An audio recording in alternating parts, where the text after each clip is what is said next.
Okey, jom kita nak spot bag. Thank you ke Teki? Aon Samrutai. Aon Samrutai. Thank you ke Teki? Ya, video dia makin mencanak-canak ya. Rupa-rupanya beliau adalah seorang macam kita juga. Seller. Ya ke? Bagi yang tidak mengetahui siapakah Aon Samrutai Thank you ke Teki ni, dia adalah seller handbag macam kita juga. Alah, Tapi ya dia dah ke? 7 ke 8 tahun macam tu dekat Lagi Thailand. lama lah. Ya. Cuma dia I want this. Kita hari ni kita nak spot bag. Kita lain. Cuma kita dalam industri yang sama, negara yang berbeza. Patutlah dia ada Lamborghini Boss pun ada. Lah, bos parking Lamborghini menegak korang.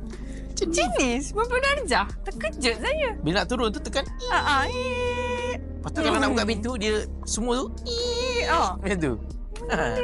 Benda ni biasa je bro. Okay, ini adalah LV Side Trunk. Harga dia tak mahal sangat. RM20,000 sahaja. Okay, interesting. Tapi macam Aon Samrutai ni, dia punya kedai dah kat mall-mall. Tapi mana tahu one day kita boleh buka kat mall kan? Betul. Cuma kalau kita buka kat mall tak adalah 95. Dah kena 10-10 lah kerja bro, boleh? So, korang kalau nak shopping ataupun jual handbag dan juga Rolex, DM kita sekarang. bye! Jom, bag kedua pula daripada Yeah. Aon Samrutai. Wild Western Union. What is this? Saya terlihat jam beliau. This is Richard Mille bro. Rishamil. Okay. So ini adalah LV Capucine BB. LV Capucine BB. BB ni apa? BB ni size. Dia ada BB, MM, PM, GM.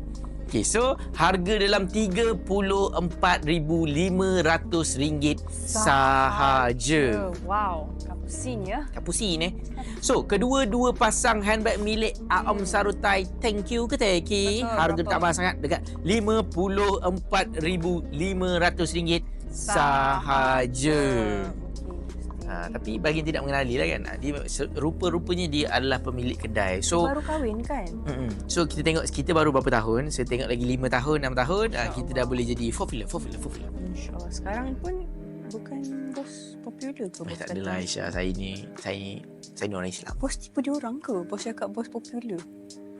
Saya rasa diorang percaya ke yang kita popular sebenarnya?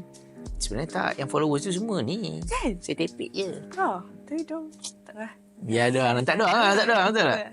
Jom shopping dan jual melalui Icon Lux. Jimat sehingga 70%, installment serendah RM5 sehari. Jual dan konsign item anda dengan kami. Cepat, DM kita sekarang.